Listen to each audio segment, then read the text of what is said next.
জানো তো, এখন না আর ইচ্ছা করে না কাউকে মনের কথা বলতে। বললেই একটা কথা বলবে, তুই বড্ড বেশি ওভার থিঙ্কিং করিস, জানিস তো।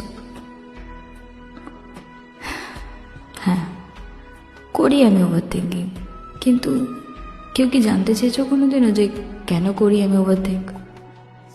জানতে চাওনি, কারণ কোনোদিনও তোমরা আমাকে বুঝতেও চাওনি আর বোঝার চেষ্টাটাও করোনি। আমার কোনো শখ নেই এমনি এমনি ওভার থিঙ্ক করে নিজেকে হার্ট করার।